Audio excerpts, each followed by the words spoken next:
Cooper Williams knew he enjoyed running ever since he excelled at running the mile in grade school. I found I was pretty good. Still, it was first grade through third grade, and it was fun, so that's where I kind of started off. And he's never looked back. Last fall, Williams helped West Lafayette win the team state title in cross country for the first time in 50 years. As far as the boys go, he's definitely our tops. He broke our school cross country record by 30 seconds. In the spring, Cooper ran the anchor leg for the 3,200-meter relay team at the state finals. When he took the baton, the Red Devils were in fourth place. But when it came down to the final stretch, Williams was the only runner in sight. It's awesome. It was kind of a dream season last year. We kind of knew we had a special group of guys. Yeah, that's a really cool way to win the state. He's one of the best to ever run here without a doubt, but he also has the supporting cast around him to make that state championship happen. The senior to be is catching the eye of college coaches all over the nation. Michigan State, Syracuse, Columbia, UNC, IU. Cooper is undoubtedly one of the best distance runners statewide, but his skills in joggling, which combines juggling while jogging, are world class.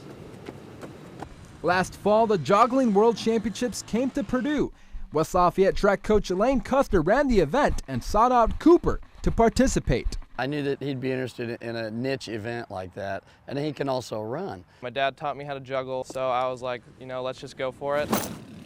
Without a whole lot of training, Williams won the 1,600-meter three-ball event with a time of 5 minutes and 45 seconds. It wasn't totally surprising. It wasn't a huge field. He only had like 5 or 6 people to go against, but they were from all over the world and had done it before. It was pretty fun to watch. I have to face and look at the balls to know that I'm catching them. So that was a little tough. You kind of get blurry after the end. Reporting from West Lafayette High School, Ruben, Sports 18. Thanks, Rob. Frankfort freshman Colton Crum is making a name for himself in the pole vault.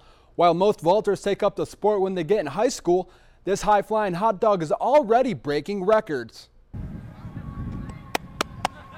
It's a unique event to watch, unique event to train for, and I think that's why I like it. And there's no doubt Colton is a unique talent. In 6th grade, I broke the middle school record.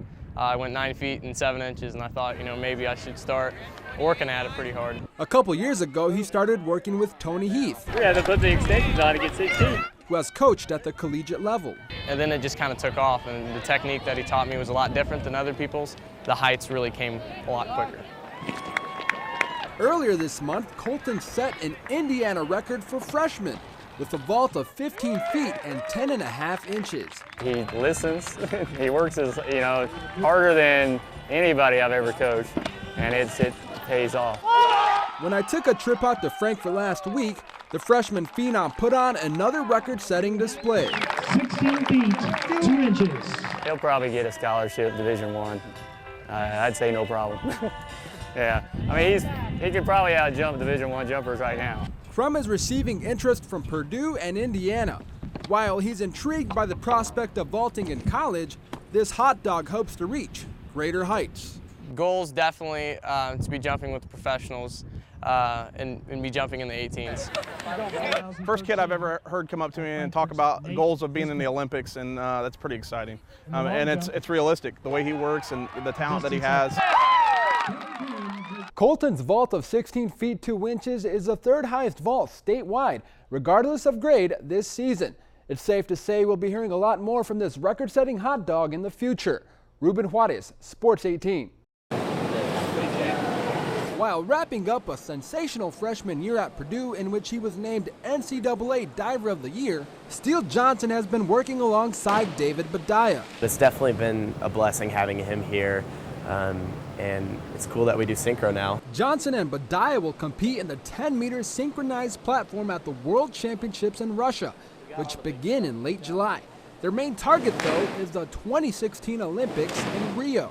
For Badaya, having a partner who trains at the same pool is a luxury. When he trained for the 2012 Olympics, Badaya traveled back and forth to North Carolina to train with then-partner Nick McCrory. I think right now Steele and I are above where Nick and I were in 2012, so I think it's pretty encouraging considering Nick and I were able to capture the bronze. Before they team up and try to win on the global stage, Purdue's diving duo will compete against each other at the USA Trials for the World Championships in Bloomington this weekend. Diving is a sport where on any given day anyone can win. So I think Steele has the potential to definitely move on and get top 2 at this qualifier. The understudy isn't worried about beating the veteran, nor is he worried about placing high enough to earn a spot at the Worlds. If I just don't think about the contest, if I don't listen to any of my scores, if I don't know where I am place-wise, then I can't stress about, oh, well, I have to do this dive for 9.5s to get on the team. Reporting from the Boilermaker Aquatic Center, Ruben, Sports 18.